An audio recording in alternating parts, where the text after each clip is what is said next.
Human rights violation நடக்குது. அப்படி நடந்தால் அதை யார் ஐடென்டிஃபை பண்ணுறது? நம்ம கண்ட்ரி லெவலில் அதை யார் ஐடென்டிஃபை பண்ணலாம், ரீஜனல் லெவலில் யார் ஐடென்டிஃபை பண்ணலாம், குளோபல் லெவலில் யார் ஐடென்டிஃபை பண்ணுறாங்க அப்படின்றது தான் நம்ம பார்க்க போகிறோம்.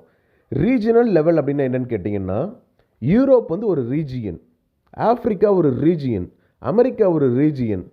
அதுபோல் ரீஜியனில் யார் ஐடென்டிஃபை பண்ணுறாங்க, இதை எல்லாத்தையும் நம்ம பார்க்க போகிறோம்.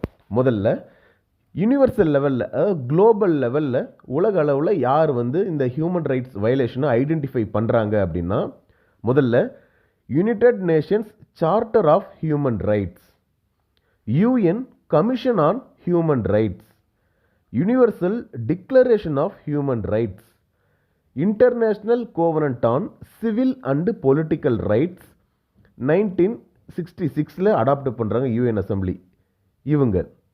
அடுத்து international covenant on economic, social and cultural rights, international bill of human rights, amnesty international. Amnesty இன்டர்நேஷ்னல்ன்றது என்னன்னு கேட்டிங்கன்னா, அம்னெஸ்டினா பொது மன்னிப்பு. அப்போது இந்த அம்னெஸ்டி இன்டர்நேஷ்னல் இவங்க. இன்டர்நேஷ்னல் லேபர் ஆர்கனைசேஷன், இந்த இன்டர்நேஷ்னல் லேபர் ஆர்கனைசேஷன் என்ன பண்ணுவாங்கன்னு கேட்டிங்கன்னா, ஃபோர்ஸ்டு லேபர், அதுக்கப்புறம் ஒருத்தங்களை அடிமைப்படுத்தி வேலை செய்கிறது, இது போல் ஹியூமன் ரைட் வயலேஷன் எல்லாம் செக் பண்ணுறாங்க.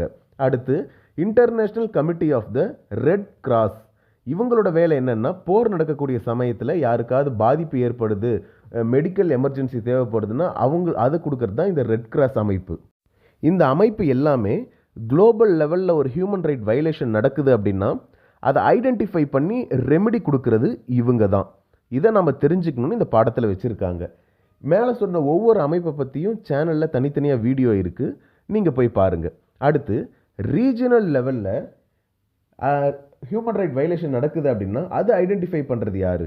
European convention on human rights 1950, European commission of human rights 1953 to 1998 வரைக்கும் இருந்தது.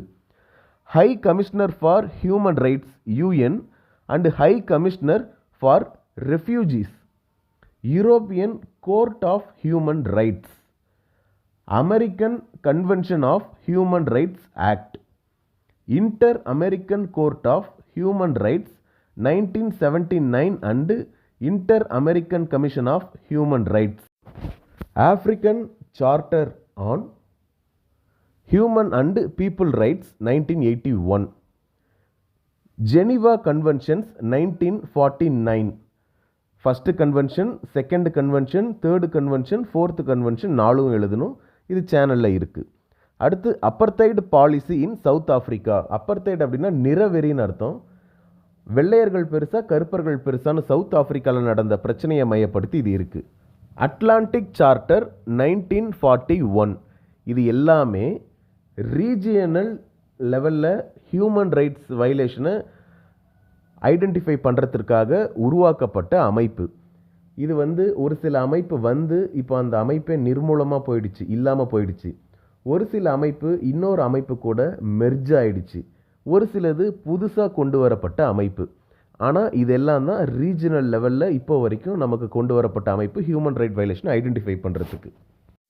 நேஷ்னல் லெவலில், அதாவது இந்தியா லெவலில் ஹியூமன் ரைட் வயலேஷனை ஐடென்டிஃபை பண்ணுறது எந்த பாடி அப்படின்னு கேட்டிங்கன்னா, ஹியூமன் ரைட்ஸை ஃபண்டமெண்டல் ரைட்ஸ்லேயே நம்ம வச்சுருக்கோம். அப்போது நம்ம ஃபண்டமெண்டல் ரைட் வந்து வயலேட் ஆகுதுன்னா நம்ம டைரெக்டாக கோர்ட்டுக்கே போகலாம். எங்கே? ஹை கோர்ட்டுக்கும் போகலாம், 226 ஆர்டிக்கல் கீழே, சுப்ரீம் கோர்ட்டுக்கும் போகலாம், ஆர்டிக்கல் 32க்கு கீழே. இது இல்லாமல் ஹியூமன் ரைட்ஸ் கவுன்சில் இருக்குது இந்தியாவில், national human rights commission, state human rights commission எல்லாம் இருக்காங்க. எதுக்கு? நேஷ்னல் லெவலில் ஹியூமன் ரைட்ஸை பாதுகாக்கிறதுக்காக. இதுதான் national level, regional level, global லெவலில் ஹியூமன் ரைட்ஸை வயலேஷன் நடந்தால் அதை பாதுகாத்து அவங்களுக்கு ரெமெடி கொடுக்குற அமைப்பு இதுதான்.